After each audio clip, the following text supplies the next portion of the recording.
Hi everyone welcome to big learning. നമ്മളിത് discuss ചെയ്യാൻ പോകുന്നത് HST കൊമേഴ്സ് ആസ്പിരൻസിന് വളരെ റെലവൻ്റ് ആയിട്ടുള്ള ടോപ്പിക്കാണ് സയൻറ്റിഫിക് മാനേജ്മെൻറ്റ്. നമ്മളുടെ സിലബസിൽ മൊഡ്യൂൾ 3 മാനേജ്മെൻറ്റ് പ്രിൻസിപ്പിൾസ് ആൻഡ് ടെക്നിക്സിൽ ഡിഫറെൻറ്റ് സ്കൂൾസ് ഓഫ് മാനേജ്മെൻറ്റ് തോട്ടിനെ പറ്റി പറയുന്നുണ്ട്. അതിൽ വളരെ ഇമ്പോർട്ടൻ്റ് ആയിട്ടുള്ള ഒരു സ്കൂൾ ഓഫ് മാനേജ്മെൻറ്റ് തോട്ടാണ് scientific management. So let me tell you in detail about this concept. First of all, എന്താണ് സയൻറ്റിഫിക് മാനേജ്മെൻറ്റ്? സയൻറ്റിഫിക് മാനേജ്മെൻറ്റ് എന്ന് പറഞ്ഞാൽ it is the art of knowing exactly what you want you are meant to do and seeing that they do it in the best and cheapest way. അതായത് നമ്മൾ മാനേജ്മെന്റിനെ പല പെർസ്പെക്റ്റീവിൽ കാണാറുണ്ട്. Like ഫയോളിൻ്റെ perspective, ഫയോളിൻ്റെ administrative management ആണ്, administrative പൊസിഷനിൽ നിന്നുകൊണ്ടാണ് അദ്ദേഹം മാനേജ്മെന്റിനെ വ്യൂ ചെയ്യുന്നത്. വെറസ് ടെയ്ലറുടെ വ്യൂവിൽ അദ്ദേഹം മാനേജ്മെന്റിനെ വ്യൂ ചെയ്യുന്നത് എംപ്ലോയീസിന് അടുത്ത് നിന്നുകൊണ്ടാണ്. അതായത് ലോവർ ലെവൽ എംപ്ലോയീസിനെ എങ്ങനെ മാനേജ് ചെയ്യുന്നു, ഈ ഒരു പെർസ്പെക്റ്റീവ് മാത്രമാണ് ടെയ്ലർ മുന്നോട്ട് വെച്ചത്. അതുകൊണ്ട് തന്നെ അദ്ദേഹത്തിൻ്റെ വ്യൂ പോയിന്റിൽ മാനേജ്മെന്റ് എന്ന് പറയുന്നത് is an art of knowing exactly what you want your men to do. നമ്മളുടെ എംപ്ലോയീസ് എന്ത് ചെയ്യണമെന്ന് കൃത്യമായിട്ട് മനസ്സിലാക്കുക. അതോടൊപ്പം and seeing that they do it in the best and cheapest way. അതോടൊപ്പം അവരത് ഏറ്റവും ബെസ്റ്റ് വേയിലും ഏറ്റവും ചീപ്പസ്റ്റ് മാനറിലും ചെയ്യുന്നുണ്ടെന്ന് ഉറപ്പാക്കുക. രണ്ട് കാര്യങ്ങളാണ്. ഒന്നാമതായിട്ട് എംപ്ലോയീസ് എന്താണ് ചെയ്യേണ്ടതെന്ന് നമ്മൾ വ്യക്തമായിട്ട് മനസ്സിലാക്കണം. അവർ ചെയ്യേണ്ടത് എന്താണെന്നുള്ളത് വ്യക്തമായിട്ട് മനസ്സിലാക്കി കഴിഞ്ഞു കഴിഞ്ഞാൽ അത് ഏറ്റവും ബെസ്റ്റ് വേയിൽ അവർ ചെയ്യുന്നുണ്ടെന്ന് ഉറപ്പാക്കുക. ഇത് രണ്ടും ചേർന്നതാണ് മാനേജ്മെന്റ് എന്നാണ് ടെയ്ലർ പറയുന്നത്. So is known as the father of scientific management. Okay, so Taylorism or scientific management തന്നെയാണ് ടെയ്ലറിസം നമ്മൾ പറയുന്നത്. ടെയ്ലറുടെ കോൺട്രിബ്യൂഷൻസിനെ ചേർത്തുകൊണ്ടാണ് ടെയ്ലറിസം എന്നുള്ള ടേം നമ്മൾ യൂസ് ചെയ്യുന്നത്. In Taylor's view, if a work is analyzed scientifically, it will be possible to find out one best way to do it.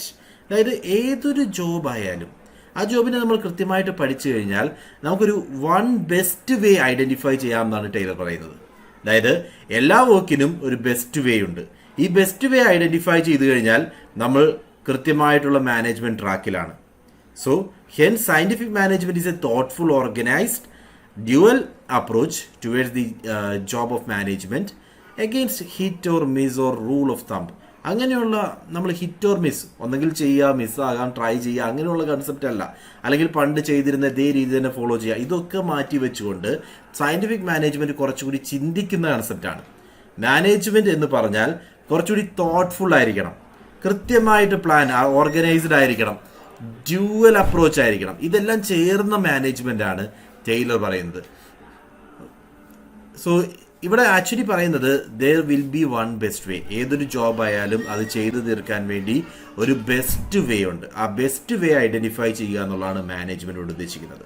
So Peter F ഡ്രക്കറുടെ view പോയിന്റിൽ scientific management അദ്ദേഹം define ചെയ്യുന്നത് ഇങ്ങനെയാണ്: the cost of scientific management is the organised study of work, the analysis of work into simplest element and systematic management of workers' performance of each element. അതായത് total വർക്കിന്റെ ചെറിയ ചെറിയ elements ആയിട്ട്, ഏറ്റവും ചെറിയ ചെറിയ പാർട്ടുകളായിട്ട് ഡിവൈഡ് ചെയ്യുന്നു. ഈ ഓരോ പാർട്ടിന്റെയും ഏറ്റവും ബെസ്റ്റ് വേ ഐഡന്റിഫൈ ചെയ്യുന്നു. അതിനനുസരിച്ച് എംപ്ലോയീസ് ഈ ബെസ്റ്റ് വേ ഫോളോ ചെയ്യുന്നുണ്ട് എന്ന് ഉറപ്പാക്കലാണ് സയന്റിഫിക് മാനേജ്മെന്റ് എന്നാണ് പീറ്റർ എഫ് ഡ്രക്കറും പറയുന്നത്. സോ സയന്റിഫിക് മാനേജ്മെന്റ് കൺസെപ്റ്റ് എന്താണെന്ന് ഞാൻ പറഞ്ഞു. സയന്റിഫിക് മാനേജ്മെന്റ് നമ്മൾ ഓർത്തു വെക്കേണ്ടത് ഇതിന്റെ കോൺട്രിബ്യൂട്ടർ FW ടൈലർ ആണ്, ഫെഡറിക് വിൻസ്റ്റോ ടൈലർ ആണ്. അതുകൊണ്ട് അദ്ദേഹത്തെ നമ്മൾ ഫാദർ ഓഫ് സയന്റിഫിക് മാനേജ്മെന്റ് എന്ന് വിളിക്കുന്നു. രണ്ടാമതായിട്ട് ഓർക്കുക, ടെയ്ലറിസം ഓർ സയന്റിഫിക് മാനേജ്മെന്റ് എന്ന് പറയുന്നത് ആക്ച്വലി ഡിഫൈൻ ചെയ്തിരിക്കുന്നത് ഇങ്ങനെയാണ്: scientific management can be defined as the art of knowing exactly what you want your men to do. നമ്മളുടെ എംപ്ലോയീസ് എന്താണ് ചെയ്യേണ്ടതെന്ന് കൃത്യമായിട്ട് മനസ്സിലാക്കുക. And seeing that they do it in the best and cheapest manner. അവർ ഏറ്റവും best വേയിൽ, അതായത് there will be a best way, എപ്പോഴും ഒരു ബെസ്റ്റ് മാനർ ഉണ്ട്. ആ ബെസ്റ്റ് വേ ഐഡന്റിഫൈ ചെയ്ത് ആ ബെസ്റ്റ് മാനറിലാണ് എംപ്ലോയീസ് അവരുടെ ജോബ് ചെയ്യുന്നതെന്ന് ഉറപ്പാക്കുക. ഇതാണ് ടെയ്ലറിസം. സോ ടെയ്ലറുടെ പെർസ്പെക്റ്റീവിൽ തന്നെ നിന്നുകൊണ്ട് സയന്റിഫിക് മാനേജ്മെന്റ് അദ്ദേഹം കുറച്ച് പ്രിൻസിപ്പിൾസ് മുന്നോട്ട് വെച്ചിട്ടുണ്ട്. ഏതൊക്കെയാണ് പ്രിൻസിപ്പിൾസ് നമുക്ക് നോക്കാം. ആദ്യത്തെ principle, development of science for each part of men's job. അതായത് replacement of rule of thumb. Scientific management or management എന്ന് പറഞ്ഞാൽ ഇതൊരു സയൻസ് ആണ്, അല്ലാതെ റൂൾ ഓഫ് തമ്പ് അല്ല. അതിനർത്ഥം മാനേജ്മെന്റ് എന്ന് പറഞ്ഞാൽ നമ്മളിവിടെ ഒബ്സർവ് ചെയ്ത് അനലൈസ് ചെയ്ത് ഓരോ ജോബിനെയും എടുത്ത് പഠിച്ച് അതിനൊരു ബെസ്റ്റ് വേ ഐഡന്റിഫൈ ചെയ്യുന്ന പ്രോസസ് ആണ്, അല്ലാതെ പണ്ട് ചെയ്തിരുന്ന രീതി അതേപടി തന്നെ ഫോളോ ചെയ്യുന്ന പ്രോസസ് അല്ല. So it includes A method of enquiry, investigation, data collection, analysis and framing of rules. ഇതെല്ലാം ചേർന്നതാണ്. നമ്മൾ കൃത്യമായിട്ടുള്ള പഠനങ്ങൾ നടത്തണം, കൃത്യമായിട്ടുള്ള ഡേറ്റ കളക്ഷൻ മെത്തേഡ്സ് യൂസ് ചെയ്യണം, ഓരോ ഡേറ്റയും അനലൈസ് ചെയ്യണം. ഇതൊക്കെ കഴിഞ്ഞാൽ മാത്രമേ ഒരു പ്രോപ്പർ വേ നമുക്ക് ഐഡന്റിഫൈ ചെയ്യാൻ സാധിക്കൂ. അതാണ് മാനേജ്മെന്റ്. അല്ലാതെ കഴിഞ്ഞ വർഷങ്ങളിൽ നമ്മളൊരു മെത്തേഡ് യൂസ് ചെയ്തു അത് തന്നെ വീണ്ടും യൂസ് ചെയ്യുകയാണെങ്കിൽ അതിനൊരു റൂൾ ഓഫ് തമ്പ് എന്ന് പറയും. അതല്ല നമ്മളിവിടെ യൂസ് ചെയ്യുന്നത്. തമ്പ് റൂൾ അല്ല, ഇറ്റ്സ് ഓൾ അബൌട്ട് സയൻസ്. കൃത്യമായിട്ട് പഠനങ്ങൾ നടത്തിയാൽ മാത്രമേ സയന്റിഫിക് ആയിട്ടുള്ള സൊല്യൂഷൻസ് നമുക്ക് ഐഡന്റിഫൈ ചെയ്യാൻ സാധിക്കൂ. അതാണ് ആദ്യത്തെ പ്രിൻസിപ്പിൾ. രണ്ടാമത്തെ principle scientific selection, training and development of workers. So എംപ്ലോയീസിനെ സെലക്ട് ചെയ്യുന്നത് തൊട്ട് അവരെ ട്രെയിൻ ചെയ്യിപ്പിക്കുക, അവരെ നമുക്ക് വേണ്ട രീതിയിൽ ഡെവലപ്പ് ചെയ്യിപ്പിക്കുക, എല്ലാ ഏരിയയിലും സയന്റിഫിക് ആയിരിക്കണം. There should be scientifically designed procedure for selection of workers. എംപ്ലോയീസിനെ ഐഡന്റിഫൈ ചെയ്യുന്ന പ്രോസസ് ആയാലും physical, mental and other requirement should be specified for each and every job. ഓരോ ജോബിനും വേണ്ട എംപ്ലോയി ഏത് തരത്തിലാണ്, അവരുടെ ഫിസിക്കൽ കേപ്പബിലിറ്റീസ് എന്താണ്, മെന്റൽ കേപ്പബിലിറ്റീസ് എത്രമാത്രം ഉണ്ടായിരിക്കണം, അങ്ങനെയുള്ള ഓരോ റിക്വയർമെന്റും കൃത്യമായിട്ട് ഡിസൈഡ് ചെയ്തിട്ടുണ്ടാകണം. Then workers should be selected and trained to make them fit for the job. ആ പെർട്ടിക്കുലർ ജോബിന്റെ റിക്വയർമെന്റ് എന്താണോ അതിനനുസരിച്ച് ആളുകളെ സെലക്ട് ചെയ്യുകയും അതിന് വർക്ക് ചെയ്യാവുന്ന രീതിയിൽ അവരെ ട്രെയിൻ ചെയ്യിപ്പിക്കുകയാണ് നമ്മൾ ചെയ്യേണ്ടത്. Then the management has to provide opportunities for the development of workers for better capabilities. അതോടൊപ്പം തന്നെ ഡെവലപ്മെന്റിനുള്ള ഓപ്പർച്യൂണിറ്റീസും പ്രൊവൈഡ് ചെയ്യുക. ഇതുവഴി according to Taylor effort should be made to develop each employee to his greatest level of efficiency and prosperity.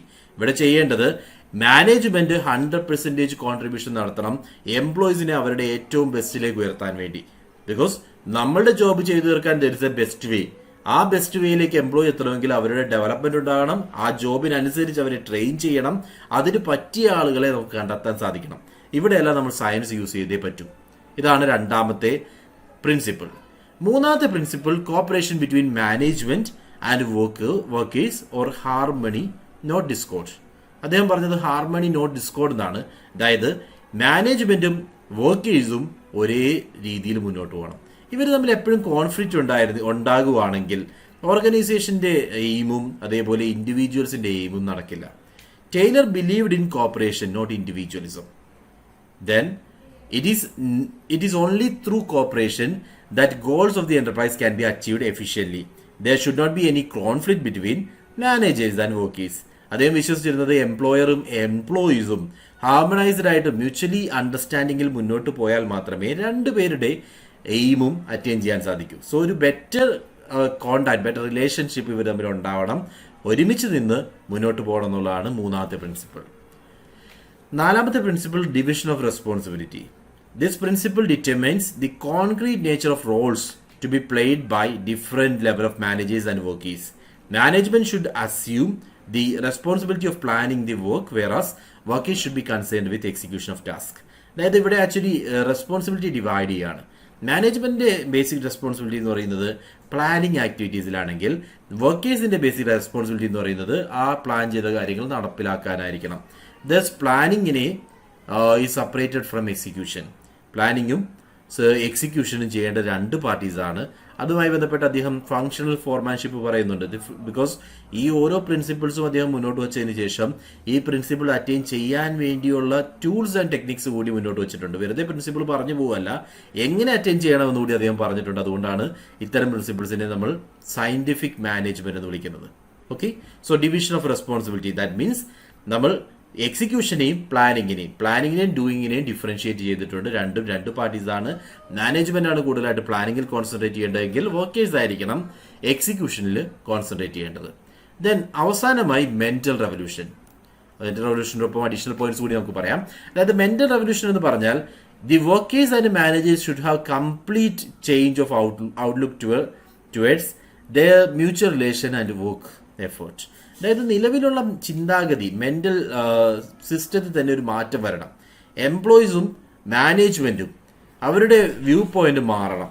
അതായത് it requires that management should create suitable working condition to solve all problem scientifically, എംപ്ലോയീസിന്റെ പ്രശ്നങ്ങൾ പരിഹരിക്കാവുന്ന രീതിയിൽ working conditions create ചെയ്യുക എന്നുള്ളത് management ഉത്തരവാദിത്തമാണ്. Similarly workers should attain their job with utmost attention, devotion and carefulness. അതായത് അതുപോലെ തന്നെ വർക്കേഴ്സിന്റെ സൈഡിൽ നിന്നും കംപ്ലീറ്റ് അറ്റൻഷൻ ഉണ്ടാവണം. അവർക്ക് 100% ഈ വർക്കിലേക്ക് ഡിവോട്ടഡ് ആയിരിക്കണം. Then they should be careful. ഇതെല്ലാം ചെയ്തു കഴിഞ്ഞാൽ മാത്രമേ എന്റർപ്രൈസസിന്റെ റിസോഴ്സസ് വേസ്റ്റ് ആകാതിരിക്കുകയുള്ളൂ. അതനുസരിച്ച് they will get handsome remuneration as well. അവർക്ക് സഫീഷ്യൻ്റ് ആയിട്ടുള്ള റെമ്യൂണറേഷൻ പ്രൊവൈഡ് ചെയ്തുകൊണ്ട് അവരെ കീപ്പ് ചെയ്യേണ്ടത് മാനേജ്മെന്റ് ഉത്തരവാദിത്തം കൂടിയാണ്. ഇതെല്ലാം ചേർന്നതാണ് മെന്റൽ റെവല്യൂഷൻ. മീൻസ് മാനേജ്മെന്റ് ചിന്താഗതിയിലും മാറ്റങ്ങൾ വരണം, മാനേജ്മെന്റ് എംപ്ലോയീസിനെ കാണുന്ന രീതികൾ മാറണം, അതേപോലെ തന്നെ എംപ്ലോയീസ് അവരുടെ പെരുമാറ്റത്തിലും അവർ മാനേജ്മെന്റിനെ ട്രീറ്റ് ചെയ്യുന്ന രീതികളും മാറണം. ഇതാണ് മെന്റൽ റെവല്യൂഷൻ കൊണ്ട് ഉദ്ദേശിക്കുന്നത്. ദെൻ അടുത്തത് maximum prosperity for employer and employees. The aim of scientific management is to see maximum prosperity for employer and employees. Because basic aim എന്ന് പറയുന്നത് രണ്ട് പാർട്ടീസും പ്രോസ്പെർ ചെയ്യണം. മാനേജ്മെന്റ് ആയാലും അതേപോലെ എംപ്ലോയീസ് ആയാലും രണ്ടുപേരും ഡെവലപ്പ് ചെയ്യണം. It is important only when there is opportunity for each worker to attain his highest efficiency. Maximum output and optimal utilization of resources will bring higher profits to the employer and better wages to the workers. അതായത് ഇത്തരത്തിൽ maximum prosperity നമ്മൾ insure ചെയ്യാൻ ശ്രമിക്കുമ്പോൾ സംഭവിക്കുന്നത് എന്താണ്? നമുക്ക് maximum return കിട്ടും, maximum output കിട്ടുവാണെങ്കിൽ അതായത് എംപ്ലോയീസിന് ബെനിഫിറ്റ്, എംപ്ലോയർക്ക് ബെനിഫിറ്റ് ഉണ്ടാവും. ഔട്ട്പുട്ട് കൂടുതലായിട്ട് കിട്ടിക്കഴിഞ്ഞാൽ എംപ്ലോയേഴ്സിന് ബെനിഫിറ്റ് ഉണ്ടാവും. അതുവഴി തന്നെ they will be able to provide better wages. എംപ്ലോയീസിന് സഫീഷ്യൻ്റ് ആയിട്ടുള്ള വേജസ് കൊടുക്കാനും അവർക്ക് സാധിക്കും. So there should be maximum output in the place of restricted output. Both managers and workers should be paid handsomely. മാനേജേഴ്സിന് result കിട്ടണം, വർക്കേഴ്സിനും sufficient ആയിട്ടുള്ള return പേ കിട്ടണം. എന്നാൽ മാത്രമേ ഈ പറയുന്ന കാര്യങ്ങളെല്ലാം നമുക്ക് മുന്നോട്ട് കൊണ്ടുപോകാൻ സാധിക്കൂ. അതാണ് maximum prosperity for employer and employee എന്ന് പറഞ്ഞത്. ദെൻ ഇത്രയും പ്രിൻസിപ്പിൾസ് അധികം മുന്നോട്ട് വയ്ക്കുമ്പോൾ പ്രിൻസിപ്പിൾ പറഞ്ഞതിന് ശേഷം അതെങ്ങനെ അറ്റൈൻ ചെയ്യണമെന്ന് പറയാതെ പോവുകയല്ല സയന്റിഫിക് മാനേജ്മെന്റ് ചെയ്തത്. സോ നമ്മളിവിടെ നോക്കിക്കഴിഞ്ഞാൽ നമുക്ക് 6 പ്രിൻസിപ്പിൾസ് കാണാം. Replacement of rule of thumb, then you can see scientific selection and development of workers, cooperation not individualism, division of responsibility, mental revolution, then maximum prosperity for employer and employee. Scientific management speciality തന്നെ ഇത്രയും principles അധികം മുന്നോട്ട് വയ്ക്കുമ്പോൾ ഇത് achieve ചെയ്യാനുള്ള vase, അതായത് different tools and techniques for achieving this is also given. അതുകൊണ്ടാണ് techniques of scientific management കൂടി നമ്മൾ ഇതോടൊപ്പം തന്നെ മനസ്സിലാക്കേണ്ടതുണ്ട്. സോ ലെറ്റ് സി, ടെക്നിക്സിൽ ആദ്യം വരുന്നത് വർക്ക് സ്റ്റഡിയാണ്. അതായത് ടൈലർ ഹ്യൂമൻ ആക്ടിവിറ്റീസിനെ ചെറിയ ചെറിയ പാർട്ടുകളായിട്ട് ഡിവൈഡ് ചെയ്തു. ഒരു ജോബിലേക്ക് വന്നു കഴിഞ്ഞാൽ അദ്ദേഹം ഹ്യൂമൻ പെർഫോം ചെയ്യുന്ന ഓരോ ആക്ടിവിറ്റിയെയും അദ്ദേഹം ഡിഫറെൻറ്റ് പെർസ്പെക്റ്റീവിൽ കാണാൻ തുടങ്ങി. അങ്ങനെ ഈ ഒരു ടോട്ടൽ വർക്കിനെ പഠിക്കുമ്പോൾ അദ്ദേഹം 4 ഡിഫറെൻറ്റ് സ്റ്റഡീസ് മനസ്സിലാക്കാൻ തുടങ്ങി. അതായത് വർക്ക് സ്റ്റഡി ടെക്നിക്കിൽ 4 ഡിഫറെൻറ്റ് പാർട്ടാണ് അദ്ദേഹം ക്രിയേറ്റ് ചെയ്തത്. One is time study, second one is motion study, then fatigue study and method study. So here you can see time study, methods, motion study, fatigue study and method study. So എന്താണ് method study? 4 type ഒന്ന് പെട്ടെന്ന് പറഞ്ഞു പോകാം. Method study എന്ന് പറഞ്ഞാൽ this technique of scientific management is conducted to find out the one best method or way for the performing a particular task. അതായത് ഒരു activity ചെയ്യാൻ വേണ്ടി ഏറ്റവും ബെസ്റ്റ് ആയിട്ടുള്ള വേ ഏതാണ്, ആ മെത്തേഡ് ഐഡന്റിഫൈ ചെയ്യുക എന്നുള്ളതാണ് first thing. The objective of the study is to minimise the cost of production and maximise quality and satisfaction to customer. Cost of production minimise ചെയ്തുകൊണ്ട് മാക്സിമം സാറ്റിസ്ഫാക്ഷൻ ക്രിയേറ്റ് ചെയ്യുന്ന രീതിയിൽ എങ്ങനെ ഏറ്റവും ബെസ്റ്റ് മെത്തേഡ് നമുക്ക് identify ചെയ്യാം. ആ best മെത്തേഡിനാണ് നമ്മൾ മെത്തേഡ് സ്റ്റഡി ക്രിയേറ്റ് ചെയ്തത്. സോ മെത്തേഡ് സ്റ്റഡി നോർമലി ചെയ്യുന്നത് by using process chart or operation research വഴിയോ പ്രോസസ് ചാർട്ടുകൾ ഉപയോഗിച്ചോ നമുക്ക് ആ ഒരു ബെസ്റ്റ് മെത്തേഡ് ഏതാണ് എന്നുള്ളത് ഐഡന്റിഫൈ ചെയ്യാൻ സാധിക്കും. രണ്ടാമതായിട്ട് motion study refers to an in depth study of movements of a work while doing a task. ഒരു അക്കൗണ്ടന്റ് ആണെങ്കിൽ അദ്ദേഹം വർക്ക് ചെയ്യുമ്പോൾ എന്തൊക്കെ ആക്ടിവിറ്റീസ് ആണ് ചെയ്യുന്നത്, അപ്പോൾ അദ്ദേഹത്തിന്റെ മൂവ്മെന്റ്സ് ആണ് അവിടെ അസസ് ചെയ്യുന്നത്. സോ ഈ മൂവ്മെന്റ്സിനെ അദ്ദേഹം 3ആയിട്ട് ഡിവൈഡ് ചെയ്തു. അതായത് productive movements, unproductive movement, incidental movements. So productive ആയിട്ടുള്ള മൂവ്മെന്റ്സ് അതായത് ഒരു ജോലി ചെയ്യുമ്പോൾ അദ്ദേഹത്തിന്റെ മൂവ്മെന്റ് എങ്ങനെയാണ്, അതിൽ പ്രൊഡക്റ്റീവ് ആയിട്ടുള്ള മൂവ്മെന്റ് എല്ലാം നമ്മൾ കൂടുതൽ എംഫസൈസ് ചെയ്തു. വേറസ് അൺപ്രൊഡക്റ്റീവ് ആയിട്ടുള്ള മൂവ്മെന്റ് എലിമിനേറ്റ് ചെയ്തുകൊണ്ട് വേസ്റ്റേജ് കുറയ്ക്കാൻ വേണ്ടി ശ്രമിക്കുകയാണ്. So the objective of motion study is to eliminate unproductive movements in doing a task to achieve efficiency and reduce time required for the task. So ഇതിനു വേണ്ടി Taylor stop watches use ചെയ്തു. Stop watches ഉപയോഗിച്ചുകൊണ്ടും colour symbols use ചെയ്തുകൊണ്ടും പ്രൊഡക്റ്റീവും അൺപ്രൊഡക്റ്റീവുമായുള്ള movements assess ചെയ്തു. Unproductive ആയിട്ടുള്ള movements കുറയ്ക്കാൻ വേണ്ടി അത് സഹായിക്കും. ദെൻ മൂന്നാമത്തെ സ്റ്റഡിയാണ്, വർക്ക് സ്റ്റഡിയിൽ മൂന്നാമത്തെ ടെക്നിക്കാണ് time study. It determines the standard time taken to perform a well defined job. ഒരു ജോബ് കൃത്യമായിട്ട് നമ്മൾ ഡിഫൈൻ ചെയ്യുമ്പോൾ എത്ര ടൈം കൊണ്ട് കംപ്ലീറ്റ് ചെയ്യണം. ഇപ്പോൾ ബുക്ക് കീപ്പിംഗ് ആണെങ്കിൽ, അല്ലെങ്കിൽ ഒരു മെഷീൻ വർക്ക് ചെയ്യുന്നതുമായി ബന്ധപ്പെട്ടാണെങ്കിൽ അതിന് എത്ര ടൈമാണ് വേണ്ടത്, ആ ടൈം കൃത്യമായിട്ട് അലോക്കേറ്റ് ചെയ്യുന്നു. Time measuring devices were used to conduct the study. This type of study is helpful in deciding the time required to perform a job. ഒരു പെർട്ടിക്കുലർ ജോബിന് ഇത്ര ടൈമാണ് വേണ്ടതെന്ന് കൃത്യമായിട്ട് തീരുമാനിക്കുന്നു. ഇൻ കേസ് എക്സസ് ടൈം വരുവാണെങ്കിൽ അത് എലിമിനേറ്റ് ചെയ്യാനുള്ള കാര്യങ്ങൾ നമ്മൾ ചെയ്യും. It also helps in determine the fair days work for an workmen and determining incentive schemes and labour cost.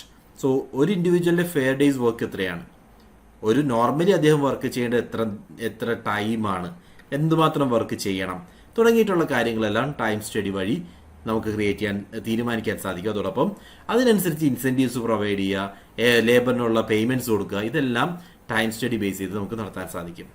ഫാറ്റിക് study എന്ന് പറഞ്ഞാൽ it seeks to find out the amount and frequency of rest intervals to be taken to be given to the workers in completing a task. ഈ ടാസ്കുമായി ബന്ധപ്പെട്ട് എത്ര ടൈമാണ് workers rest ചെയ്യുന്നത്, ആ rest hours ആണ്, rest ഇന്റർവെലിന്റെ ടൈമാണ് ഫാറ്റിക് സ്റ്റഡിയിൽ നമ്മൾ അസസ് ചെയ്യുന്നത്.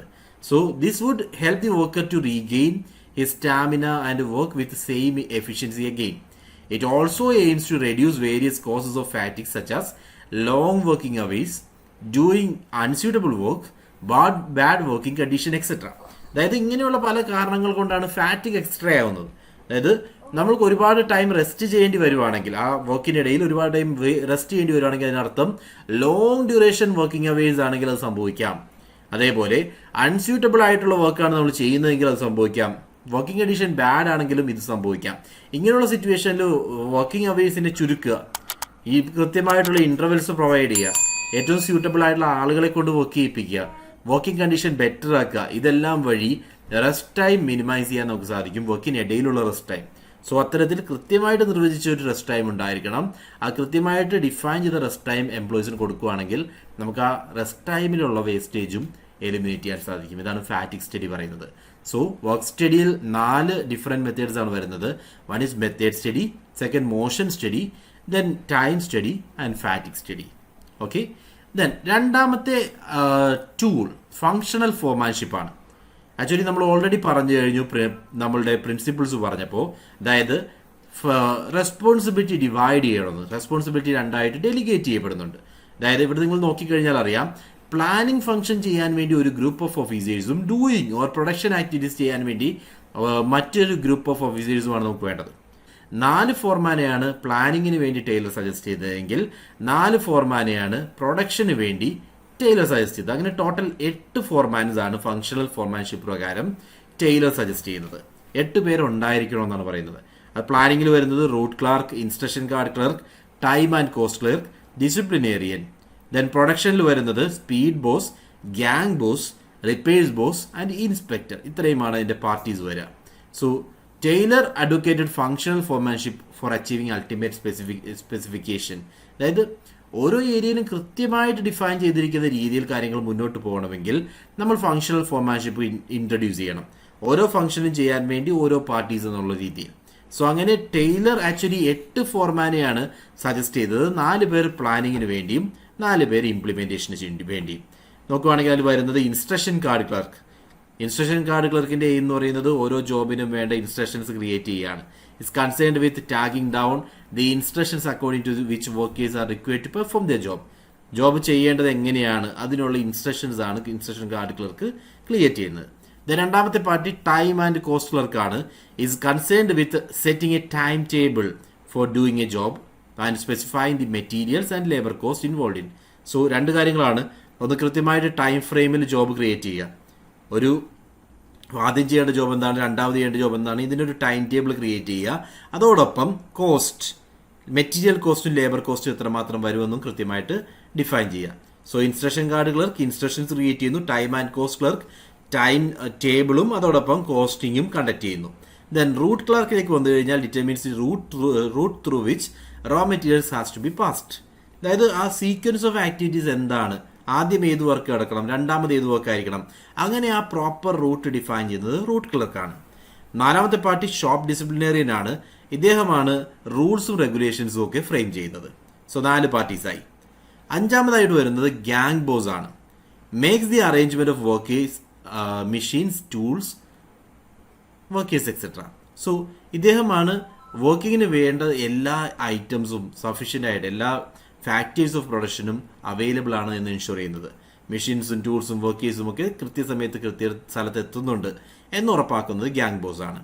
Speed boss concerned with maintaining the speed and removes delays. Production പ്രോസസ്സിലെ ഡിലേ ഒക്കെ ഒഴിവാക്കിക്കൊണ്ട് കൃത്യമായിട്ട് പ്രോപ്പർ സ്പീഡിലാണ് കാര്യങ്ങൾ മുന്നോട്ട് പോകുന്നത് എന്ന് ഉറപ്പാക്കലാണ് സ്പീഡ് ബോസിന്റെ ഉത്തരവാദിത്തം. റിപ്പയർ ബോസ് ആണെങ്കിൽ is concerned with maintenance of machine tools and equipments. Machine ടൂൾസും എല്ലാം കൃത്യമായിട്ട് വർക്കിംഗ് കണ്ടീഷനിലാണ് എന്ന് ഉറപ്പാക്കലാണ് റിപ്പയർ ബോസിന്റെ ഡ്യൂട്ടി.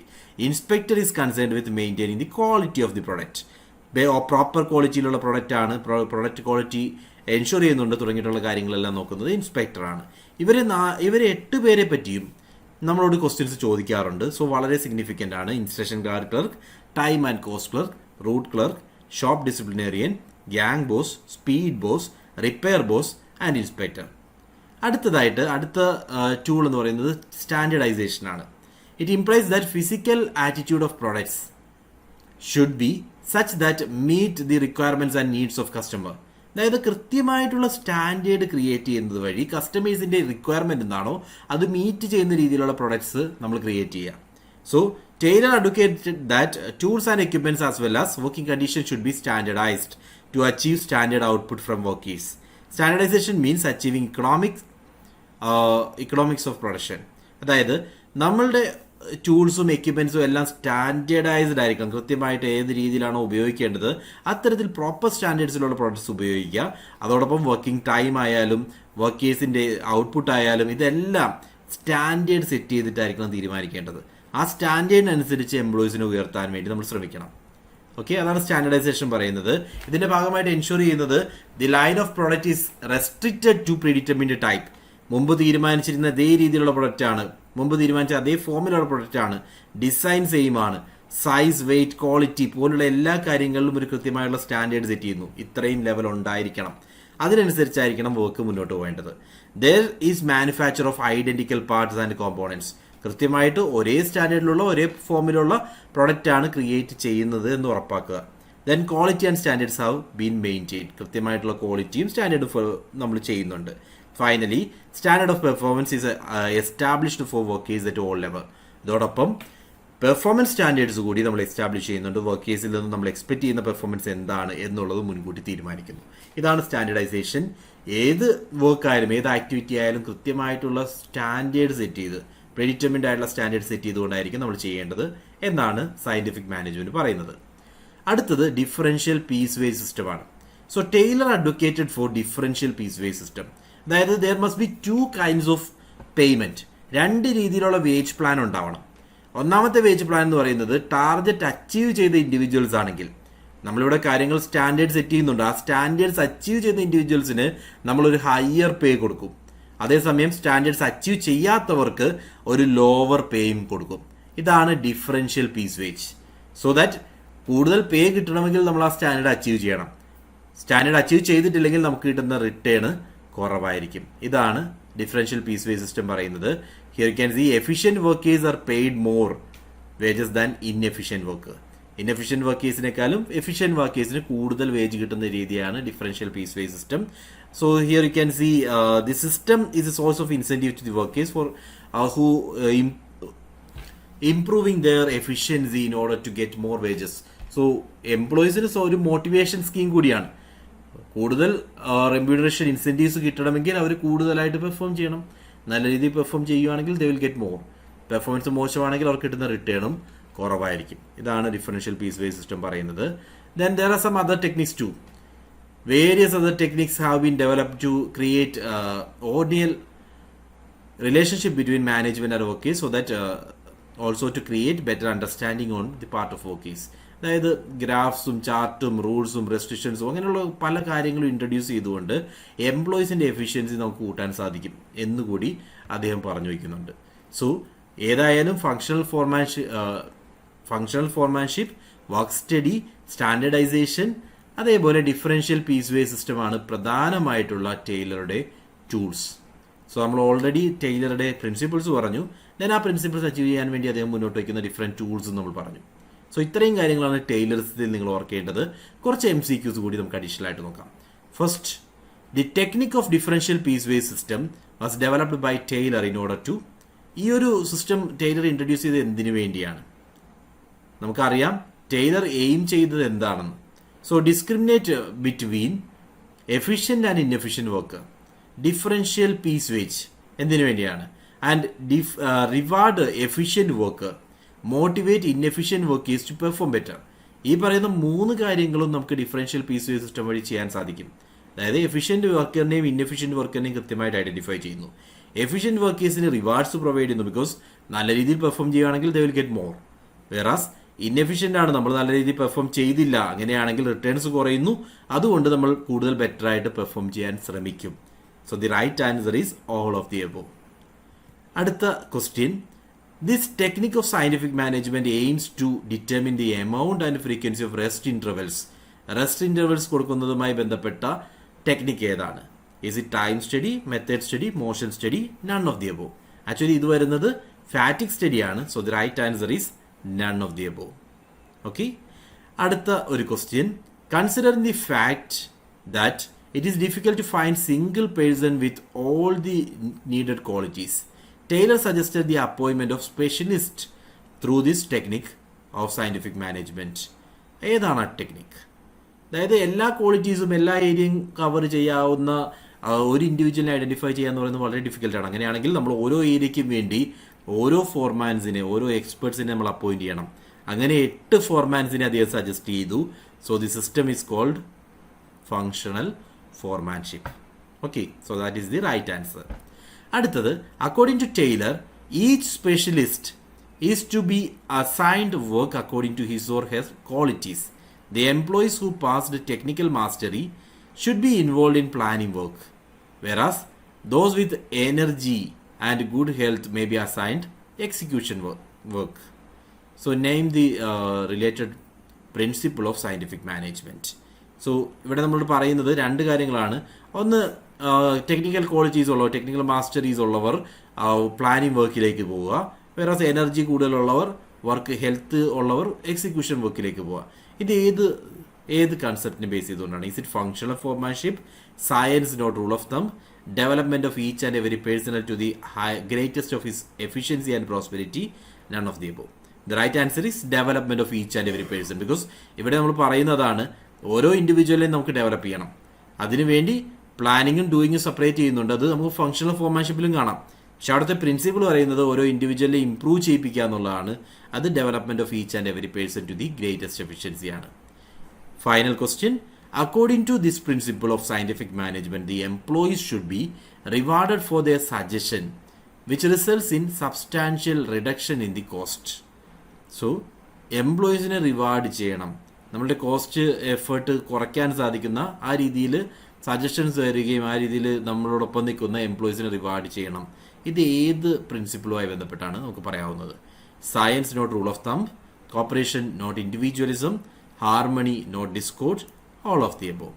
എംപ്ലോയീസ് സജസ്റ്റ് ചെയ്യുക, ദാറ്റ് മീൻസ് നമ്മളെല്ലാവരും ഒരു ടീമായിട്ട് മുന്നോട്ട് പോവുക, that means cooperation not individualism. So that is the right answer. So scientific management or ടൈലറിസത്തെ പറ്റിയുള്ള ഒരു ബ്രീഫ് ലെക്ചർ നമ്മൾ കണ്ടക്ട് ചെയ്തു. എല്ലാ ഏരിയാസും ക്ലിയർ ആണെന്ന് വിചാരിക്കുന്നു. So that's all. Thank you. By.